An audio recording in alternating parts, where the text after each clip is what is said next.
বর বাড়িতে থাকলেই যেন অনেক ঝামেলা, কাজ বেড়ে যায় আমার। এই যে সকালে টিফিনটা বানাতে হবে, আমি একা থাকলে তো আমি কিছু বানাই না নিজের জন্য, কখনো কখনো খুব খেতে ইচ্ছা করলে কিছু তবেই বানাই, না হলে ওই বিস্কিট, ছাতু অথবা মুড়ি এসবই খেয়ে নিই। আমার নিজের একার জন্য বানাতে তো আর ইচ্ছে করে না। তো বর রয়েছে আজকে ঘরে, বর কাজে গিয়েছিল কিন্তু ওর শরীরটা একটু খারাপ, তাই জন্য ও ফিরে এসেছে আবার। তো ও এবারে টিফিন খাবে, এবার টিফিনে কি বানাবো বলছে গোলা রুটি বানাও। আবার আমি বললাম যে আমার না গোলা রুটিটা খুব একটা ভালো হয় না, শুধু ভেঙে ভেঙে যায়, আসলে চিনি দিয়ে করি তো তাই জন্য চাটুর মধ্যে আটকিয়ে যায় আর ভেঙে যায়। বলছে যা হবে ভাঙা ভাঙাই খাবো। আমিও তাই চলে গেলাম রান্নাঘরে গোলা রুটিটা বসাতে। এখন টাইম হয়ে গেছে সেই 10:30টার মতন। পড়াচ্ছিলাম সকালবেলা, পড়িয়ে উঠিয়ে তারপরে টিফিনটা বানাতে লাগলাম। আজকে না আমি গোলা রুটির মধ্যে চিনি দিইনি, আর বেশি করে লঙ্কা পেঁয়াজ দিয়েছি, দিয়ে তাই জন্য ওই গোলা রুটিগুলো এত সুন্দরভাবে উঠে যাচ্ছে আর একটাও গোলা রুটি ভাঙছে না। আমি ভাবলাম তাহলে এবার থেকে এরকমই করা যাবে। আর এমনি শুধু শুধু কিন্তু গোলা রুটিটা খেতে ভালো লাগে না, তার জন্য একটু চিনি তো লাগবেই। আমি কি করেছিলাম, এই গোলা রুটিটা ভাজার পরে সাইডের মধ্যে একটু চিনি দিয়ে দিয়েছিলাম, দিয়ে তারপরে সেটা বরকে খেতেও দিয়েছিলাম। আর আমিও সেই রকমই করেছিলাম যে খাবারের মধ্যে একটুখানি সাইডে চিনি দিয়ে দিলাম, যদি চিনি ভালো লাগে খেতে তাহলে চিনি দিয়ে খাবে, আর যদি ভালো না লাগে তাহলে এমনি খাবে, সাইডে ওই জন্য দেওয়া আছে।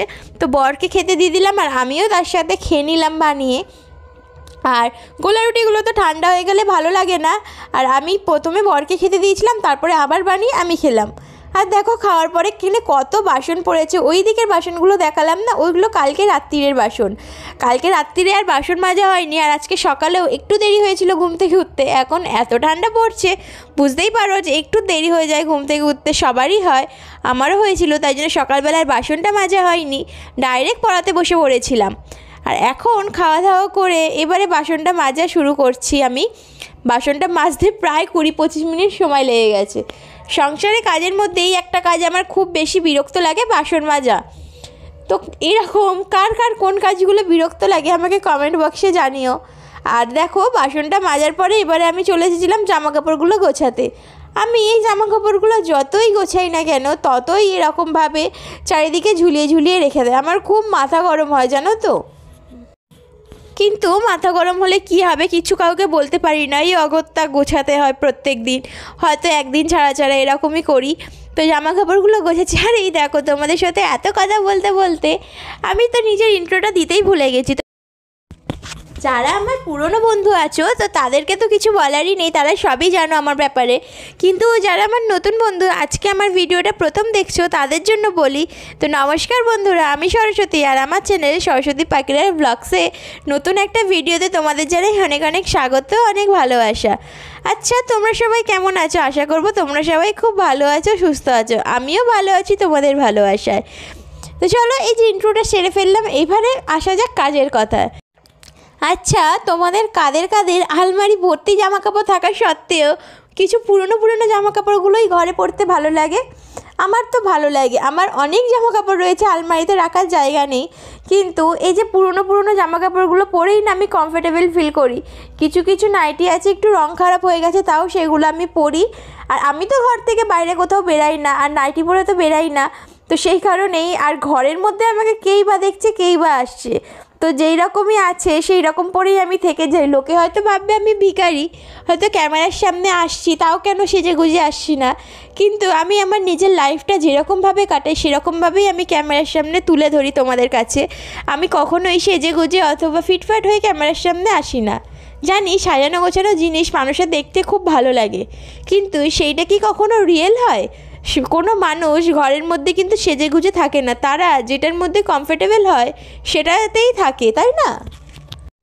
আমিও তেমন যেটার মধ্যে কমফোর্টেবল ফিল করি সেটা পরেই থাকি, আর সেরকমভাবে ভিডিওটা অন করে দিই। আমার এটা রিয়েল লাইফ, রিয়েল ভ্লগ, তো তোমাদের সামনে আমি সব কিছু রিয়েল দেখাতে চাই। কখনো কোনো জিনিস যেটা আমার নেই বা যেটা আমি পছন্দ করি না সেটা আমি তোমাদের সামনে তুলে ধরি না কখনোই। আচ্ছা বন্ধুরা, তোমাদের কাছে একটা সাজেশন চাইছি, যেই আমি যে নিজের রিয়েল লাইফটা তুলে ধরি, এটাই কি আমি ঠিক করি, নাকি সবসময় সাজানো গোছানো একটা জিনিস তোমাদের সামনে প্রেজেন্ট করলে তোমাদের দেখতে বেশি ভালো লাগবে, আর সবসময় নিজে সেজে গুজে থাকবো আর সেই রকমভাবেই ভ্লগ করবো? এইটুকুনো সাজেশন তোমাদের কাছ থেকে চাইছি, তোমরা প্লিজ আমাকে কমেন্ট বক্সে জানিও, তাহলে আমার অনেকটা ভালো লাগে। আর চলো, এই যে ঘরের কাজকর্মগুলো করছি আমি না, যখন কাজ করতে থাকি তখন আমার কাজকর্ম মানে কখন কটা বাজে তার কোনো হুঁশ থাকে না, আমি পরপর সব কিছু করতেই থাকি। আর যখন করি না তখন তো সারাদিন শুয়ে শুয়ে ওই ল্যাদ খাই। আজকে সেরকমই একটা দিন, যখনই কাজ করতে শুরু করেছি এখানে ওখানে সেখানে সব জিনিসপত্র গোছানো শুরু করে দিয়েছি। আর হচ্ছে এইখানে এই টেবিলটার মধ্যে এটা ওটা সেটা রাখা ছিল, তো সেগুলোও ভালোভাবে গুছিয়ে রাখছি। জুতোর এই টেবিলের নিচে যে থাকগুলো আছে সেখানেও জুতো রাখি, সেখানেও জুতোগুলো গুছিয়ে রাখছি। আর ম্যাক্সের বেল্ট আছে, ম্যাক্সের বেল্ট হেলমেট সব কিছু জায়গা মতো রেখে এই জায়গাটা একটু সুন্দর করে পরিপাটি করে গুছিয়ে রাখছি। আর সেই সকালবেলা বাসন মেজেছিলাম না, বাসনগুলো বাইরে রেখে দিয়েছিলাম জল ঝরানোর জন্য, তো সেই বাসনটাই আগে তুলে নিই চলো। তারপরে এই জামা কাপড় কাচবো, তো জামা কাপড় কাচতে গেলে বাসনগুলোর মধ্যে তো নোংরা জল লাগবে, সেজন্য বাসনগুলো আগে তুলে রেখে দিই আর তারপরে জামা কাপড়টা ফটাফট করে কেচে ফেলবো। দেখতে পেলে কতটা বাসন ছিল, পুরো এক ঝুড়ি বাসন হয়েছে। আর এখন অনেকটা টাইম হয়ে গেছে জানো তো, 1টার মতন বাজে। আর এখন আমি চলে এসেছি জামা কাপড় মেলতে, জামা কাপড়টা কেচে ধুয়ে নিয়েছি। আর সেরকম কোনো কাজ নেই, এবারে হচ্ছে স্নান করার মতন কাজ। আর মনে হয় কিছু একটা এসেছিলো, ম্যাক্সকে দেখলে কিরমভাবে দৌড়ে দৌড়ে চলে এসেছে। ও না বিড়াল কুকুর একদমই পছন্দ করে না, সেই সবের কোনো আওয়াজ পেলে ও তো দৌড়াদৌড়ি শুরু করে দেয়, যে কী করবে। আর ওই যে গার্ডটা, যেটা তোমাদের সবসময় বলি ম্যাক্সের জন্য দেওয়া হয়েছে, সবসময় তো আর দরজা বন্ধ করে রাখা যায় না, তো সেই কারণে একটা গার্ড দিয়ে দেওয়া হয়েছে যাতে ও না বেরিয়ে পড়তে পারে।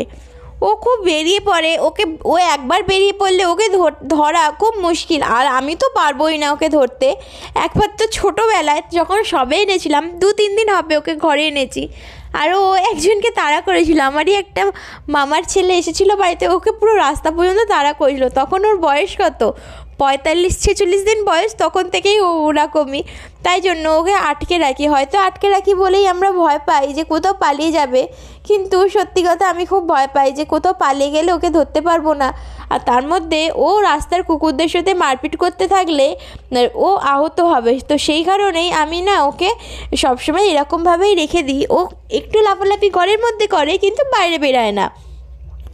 তো এই যে জামা কাপড়গুলো মিলে দিলাম, দিয়ে এইটাই লাস্ট কাজ, ঘরটা মোছা হয়ে গেলেই ঘরের আজকের মতন বেশিরভাগ কাজটাই আমার কমপ্লিট হয়ে যাবে। এখনও এবার স্নান করব, আর বরকে আমি আগে স্নান করতে পাঠিয়ে দিচ্ছি। আমি বারবার বলছি তুমি স্নান করো পুজো দেবে, তো ও শুয়েই রয়েছে। তারপরে না একটু মুখ করলাম আর উঠে চলে গেল স্নান করতে। বর স্নান করে আসার পরে এই যে বসে পড়েছে বর পুজো দিতে। আজকে আমার ফার্স্ট ডে, তো সেই ক্ষেত্রে আমি পুজো দেবো না, আর আজকে হচ্ছে বৃহস্পতিবার। ভাগ্যক্রমে বর বাড়িতে ছিল, তাই জন্য বৃহস্পতিবারে ঠাকুর একটু খাবার আর জল পেলো, আর একটু ধূপ দেখাতে পারলো বর। আমি তো পারতাম না, সেখানে হচ্ছে ঠাকুর আজকে পুজোটাও পেতো না। আমার বর না পুজো দেয় না কখনো, তো সেই কারণে ও জানেও না পুজোটা কিভাবে দিতে হয়। প্রথমে তো ওই বাসি জায়গার মধ্যেই ও ধূপ জ্বেলে দিচ্ছিল। আমি বললাম যে না এরকমভাবে, আমি সব দাঁড়িয়ে দাঁড়িয়ে ওকে বলে দিচ্ছিলাম যে এরকমভাবে করো, আর ও সেরকমভাবেই করছিল। হয়তো আমার মতন দিতে পারলো না বা পারবেও না, কিন্তু ওই যে কথায় আছে না, নেই মামার থেকে কানা মামা অনেক ভালো, সেরকমই হয়েছে ব্যাপারটা। কিছু না পাওয়ার থেকেও অল্প কিছু পাওয়া তো অনেক ভালো, তাই না বলো? আমি হয়তো পাঁচালি পরতাম, আরও অনেক কিছু করতাম, আলতা পরে পুজো দিতাম, কিন্তু ও হচ্ছে নর্মাল একটু নকুনদানা আর জল দিয়ে ফুল দিয়ে পুজো দিয়ে দিল ভগবানকে। আমি ভেবেছিলাম এখানেই ব্লগটা আমি আজকে শেষ করে দেব, কিন্তু আজকে রাত্রিরে নতুন একটা জিনিস রান্না করব, তার জন্য ভাবলাম তোমাদের সাথে একটু শেয়ার করি। এই 5 বছর সংসার জীবনে আমি এই জিনিসটা কোনো দিনও রান্না করিনি, এই আজকে প্রথম রান্না করছি। এটা ওই বলে না রাজমা, ওই রাজমায় এটা হচ্ছে ভাই এনেছিল, তো পড়েই ছিল, অনেক দিন ধরে রান্না করা হচ্ছিল না। আজকে ভাবলাম একটু ওই যেরকমভাবে ঘুগনি বানায় সেরকমভাবেই করা যাক। তো ওইটা হচ্ছে সিদ্ধ, মানে দুপুর থেকে আমি ভিজিয়ে রেখেছিলাম, আর একটু প্রেশার কুকারে সিটি মেরে নিলাম। তারপরে যেরকমভাবে মশলা কষায় সেরকমভাবে ভালোভাবে মশলা কষিয়ে আর ওইগুলো সিদ্ধ মানে রাজমাগুলো দিয়ে দিলাম, আর কটা আলু সিদ্ধ করতে দিয়েছিলাম যাতে গ্রেভিটা একটু মোটা হয় সেই কারণে। আর এই জিনিসটা খেতে না পুরোটা ছোলার মতন, আমার তো মনে হচ্ছিলো যে ছোলাই খাচ্ছি। প্রথমে যখন দেখলাম যে কাঁচা অবস্থায় পুরো একটা লিচুর বীজের মতন লাগছে, যে লিচুর ছোট ছোট বীজের মতন লাগছে দেখতে, আর একটা কাঁচা আমি মুখে দিয়ে দেখলাম কেমন একটু তেতো তেতো। তার জন্য ভাবছিলাম রান্না করব কি না, কিন্তু রান্না করার পরে কিন্তু আর সেরকম তেতো ছিল না। তো রান্নাটা আজকে খুব ভালোই হয়েছিল। তরকারিটা মনে হচ্ছিল না যে প্রথমবার রান্না করেছি বা প্রথমবার খেয়েছি। খাওয়ার পর মনে হচ্ছিলো একদম এক্সপার্ট হাতের রান্না। আসলে কী বলতো, যারা রান্না করতে জানে না তারা সব কিছুই কোনো রকমভাবে রান্না করেও দেয়, আর খেতেও সেরকম ভালোই হয়। আর আমি রান্নাটা খুব ভালোভাবে করতে জানি, আর টেস্টটাও খুব ভালোই হয়, যেটা সবাই বলে, আমি বলি না। তাহলে চলো বন্ধুরা, আজকের ভিডিওটা আমি এখানেই শেষ করলাম। দেখা হবে কাল নতুন একটা ভিডিওর সাথে। চলো সবাইকে টাটা, গুড নাইট।